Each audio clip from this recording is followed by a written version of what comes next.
Good morning. So you're like the holy remnant, a week vacation in the New Canaan School District, a snowy morning, and a 3-day weekend. So the holy people have showed up. So many of you have been to this place, but for those who have not, I just want to say a few words about it. As you may know, the Jordan River is 156 miles long, and it flows roughly north to south, and the headwaters are up at Mount Hermon in Syria, and they drip down and they come into what is known as the Sea of Galilee, which anyone who's ever been there knows that the Sea of Galilee is really a large lake. This is no sea, but it flows from the Sea of Galilee and winds down to the lowest place on earth, which is the Dead Sea, the Great Salt Sea, the Dead Sea, and it flows along here. And about a third of the way down the river is the place where we venerate, where Jesus was baptized. All four of the Gospels refer to Jesus' baptism. And as you can see, if you know St. Mark's Gospel, the patron of our church, that it really begins right with the baptism. And you can see that in the reredos as it is laid out, St. Mark's Gospel being in the center part, and the lowest icon is Jesus being baptized in the river by John. The gospel with the most specifics, the greatest number of specifics about Jesus' baptism, the location that is in John's gospel, where it says that Jesus was baptized on the other side, right? The other side, everything in the Holy Land coming, basically from Jerusalem. That is the compass point. So on the other side, and therefore the site venerated for Jesus' baptism is on the Jordanian side, and there is a United Nations site, actually, protective site for this baptismal place. Now, as you probably all know, this river is the boundary for the Kingdom of Jordan on one side, the West Bank of the Palestinian peoples on the other, and then the State of Israel down on the south. And if you're standing at the river and you look toward the Jordanian side, it sweeps from the Jordan Valley up into these mountains that come up like this, and those are the Transjordan Mountains. And the Transjordan Mountains include Mount Nebo. Remember Moses, when Moses was on Mount Nebo and he looked down over the Holy Land? And there's this ridge of mountains, and that's in the Old Testament where the Ammonites lived, and that's where you get the city of Ammon in Jordan, coming from the Ammonites. And then if you look on the west side of the Jordan River, you get the Judean hills, you get the Judean desert, and we hear this in our scriptures, the hills of Judea. And remember that the word Jew, the Jewish people, comes from the people of Judah, right? And so in the Judean desert, you have these hills with what, Zuhair knows well, having come from this part of the world, are wadis. When I lived in Arizona, we used to call them gulches. And they're great cuts in the topography as it flows down to the Jordan River. The Judean desert is not a sandy desert, right? I think it's a limestone desert. Am I right about that, Skip? I think it's a limestone desert. We have a world-class geologist sitting here, and it is brown. There is no vegetation that grows like a tree. Any vegetation there would be the sorts of covering on the ground, and it is a kind of shaly-like. Now, as you may know, if you've been there, about a third of the way down the river is the city of what known as the city of Jericho. And it's not on the river proper, but off just a bit. And Jericho is one of the oldest cities known to humanity, dating back the first settlements to 9,600, or the year 9,000 before our Lord. Right, so this is old, and as many as 20 settlements around there. So today, Jordan is a part of the West Bank of the Palestinian peoples, and like all of the territories of the Palestinian peoples, a little bedraggled, right? They don't have economic freedom, and so the community is a bit bedraggled, and it is just smaller than the town of New Canaan. I think it has about 18,000 people there. On the northeast side of it, there is a big mount of sorts, part of the Judean desert, what in the scriptures is known as the wilderness, and that is a limestone mountain which has come to be known as the Mount of Temptation. And the Mount of Temptation has, it's not something that one could climb. It is quite steep-faced when you get in front of it, and all throughout the large face, almost like the little niches for the windows here, there are caves in the mount side, and you see the birds sweeping down through and along the edge of the mountain. And on the side of the Mount of Temptation is a monastery, a Greek Orthodox monastery called the Monastery of the Temptation.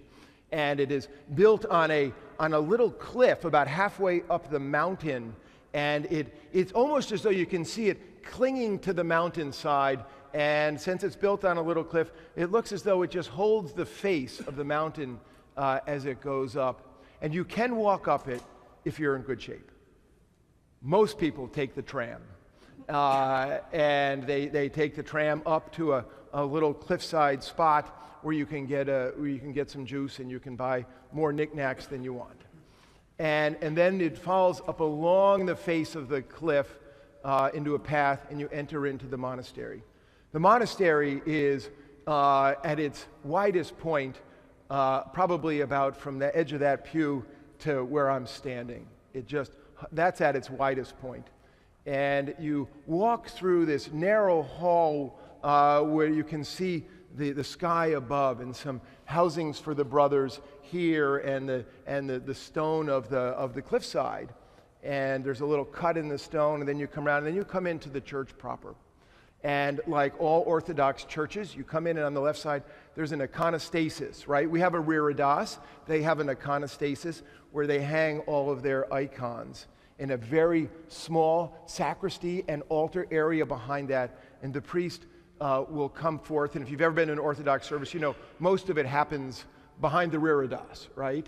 And the size of the church there would only go 1, 2, 3, 4, 5, 6, 7, 8, 9 pews out. It's very, very small. And you walk through here, and in the far end of the church, there's stairs that go up. And the stairs go up into a room, and in the cliffside of that room, there is a stone on the floor that is venerated as the place where Jesus spent his 40 days in the wilderness. And pilgrims come from all over the world, and they have a steady stream for centuries, okay? Centuries, daily, steady stream of people who want to come and take their glasses off and put their forehead on the rock where it is said that Jesus spent his time.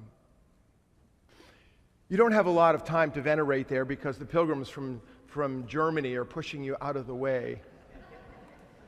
You come back down the stairs and you come through the church where the Orthodox priest, dressed in his black cassock, tries to shush people in many different languages. You then come through, and on the way out, there's a cut in the wall. We're now on the cave side limestone wall, and I have a bench or two for the tired pilgrims to sit down, but not that many benches. Then there is a wrought iron gate with a big sign on the gate that says, "Do not enter." And the first time that I was there in this monastery, some of you were there with me, and our son Gus was with us, our fourth kid, and he was on a gap year between high school and college. And the gate that said, "Do not enter," was ajar. And I was following Gus through, and Gus looked at the "Do not enter" sign and didn't think it belonged to him. And he opened the gate and just kept right on walking. Jennifer, my wife, was mortified. I just kept following. You do not want your son to go in alone to the "Do not enter" zone, so I followed him in. The cave gets smaller and smaller and smaller until you have to crouch down like you're a catcher on a baseball team. You have to duck your head so that you don't rip the flesh on the top as you move into this cave, smaller and smaller. And then as you come through, it bursts open into this almost circular bubble room of stone. And on the far side, somebody has clearly chiseled a place to sit. And so Gus and I sat down in there. And it is beyond silent. Okay, let's be silent here for a moment.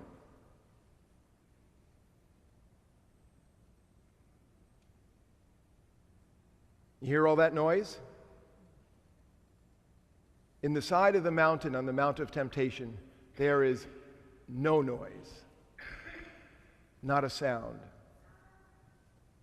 And I tell you this story because that is where I believe Jesus went. Not necessarily to that cave, but when Jesus went into the wilderness, he went into one of these caves. This is where the hermits, the so-called desert fathers and mothers of our tradition, all went. They went into these caves. They didn't lie in the middle of the desert. They went to caves, and they lived in caves. And the farther in you go, the quieter it gets. And when you're there, you are profoundly quiet. And you are profoundly alone with your God. There is nobody else. There's no sound. There's nothing to look at. And it is like going into what the Orthodox Christians call the cave of the soul. That is the purpose of going to one of these caves. It's not to go to the cave, it's to go to the interior cave. Ashes to go Wednesday morning. Martha and I were down there imposing ashes on people as they rushed off to get on the train. A man I didn't know came up to me and he looked me square in the eyes and he said, "Father, is it okay for me to have chocolate today?" Remember, it was Valentine's Day and Ash Wednesday. I felt bad for the poor chocolate producers of the world. I said, absolutely. The call is not to chocolate, right? The Lenten call is to the interior cave. And when you get there, things happen. So it says in the scriptures, you'll notice, remember Mark, we're reading Mark's gospel, our patron's gospel, and some of the other gospels go into great detail about what happened to Jesus. Temptation number 1, temptation number 2, temptation number 3. Not here. Mark says he was tempted by the devil. There were wild beasts. And he was cared for by angels. I think that's what happened. I think if you're really profoundly quiet, some crazy stuff happens. We might call them temptations, comes out in the Bible, but when we're too busy, we're too fast. We take the stuff of our life and we shove it down. Ooh, wow, that's a big one. Can't deal with that. Zoom, got to keep moving. But if you enter beyond, remember where the sign said, "Do not enter"? That's what our psyche says, do not enter. But the call of Lent is to open the gate, enter into the cave of your soul, let the stuff that you've shoved down come up. Maybe there's a wild animal in there or two, but you'll be cared for by angels. That's what the 40 days of Lent are.